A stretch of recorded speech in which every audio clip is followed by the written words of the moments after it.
Hello and welcome to Banu's Corner. எல்லா தாய்மார்களுக்கும் தாயை போல் அன்பும் அரவணைப்பும் கொடுக்கும் பெண்களுக்கும் இனிய அன்னையர் தினம் வாழ்த்துக்கள். Happy mother's day. சம்மர்னாலே மாம்பழ சீசன் தான் இல்லையா? அதனால மாம்பழம் விலை குறைவா கிடைக்கிற இந்த நேரத்துல உங்க அம்மாவுக்கு மதர்ஸ் டேக்கு இந்த அருமையான மாம்பழ டெசர்ட்டை செஞ்சு அவங்கள சந்தோஷப்படுத்துங்க. இதோட டேஸ்ட்டை பத்தி சொல்லவே வேண்டாம்.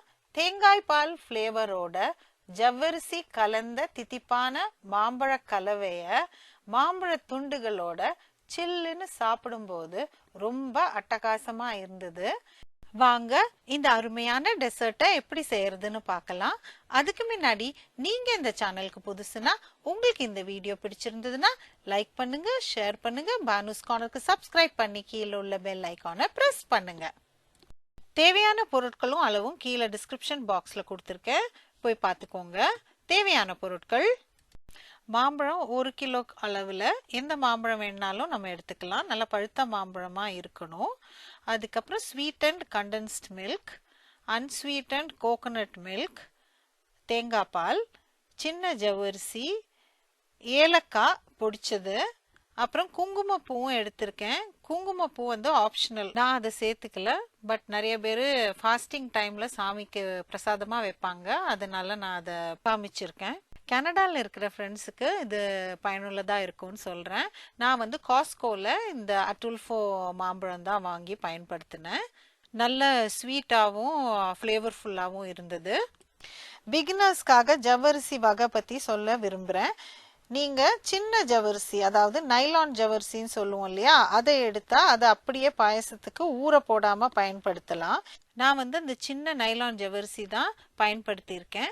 நீங்க அந்த மிளகு சைஸ்ல இருக்கிற மாவு ஜவ்வரிசி பயன்படுத்துறீங்கன்னா அதை எப்படி வேக வைக்கணுங்கிறத கீழே ஜவ்வரிசி சேமியா பாயசம் ரெசிபி லிங்கை கொடுத்துருக்கேன், அதை பார்த்து தெரிஞ்சுக்கோங்க.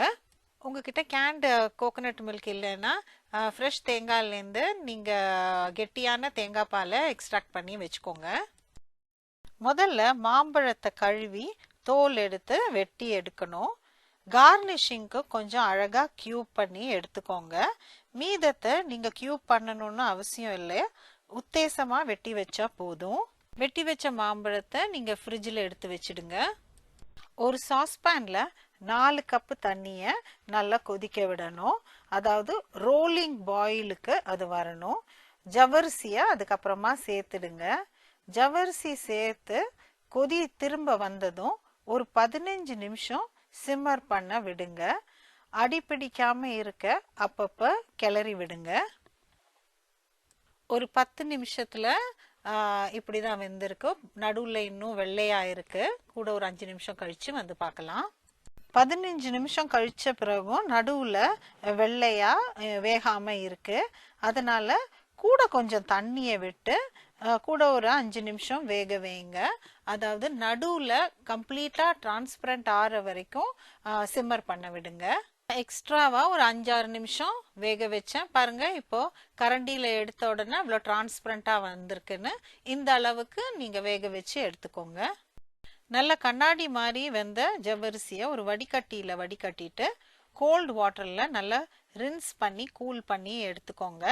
அப்புறம் ஜவ்வரிசி ஒன்னோட ஒன்று ஒட்டாம இருக்க இந்த மாதிரி வடிகட்டியில இருக்கிற ஜவ்வரிசி ஒரு பவுல் கோல்டு வாட்டர்ல இப்படி முங்கின மாதிரி வச்சிடுங்க.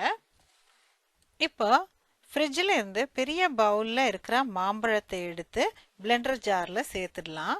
இதோட கண்டென்ஸ்ட் மில்க் சேர்க்கணும். அடுத்ததா தேங்காய் பாலை சேர்த்துடலாம்.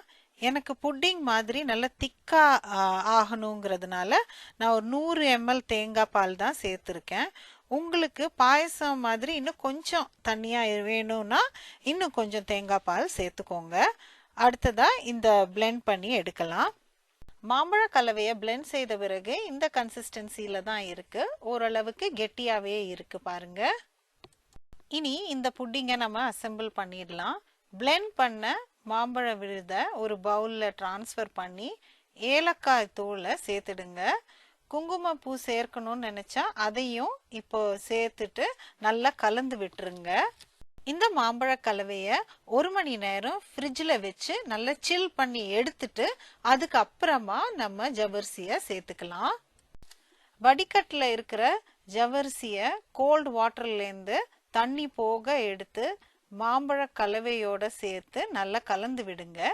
இனி ஒரு டெசர்ட் கப்பில் கலவையை சேர்த்து உங்களுக்கு விருப்பமான அளவு வெட்டி வச்சிருக்கிற மாம்பழ துண்டுகள் மேலே போட்டு கார்னிஷ் செய்யலாம். இதோட டேஸ்ட்டை பற்றி சொல்லவே வேண்டாம்.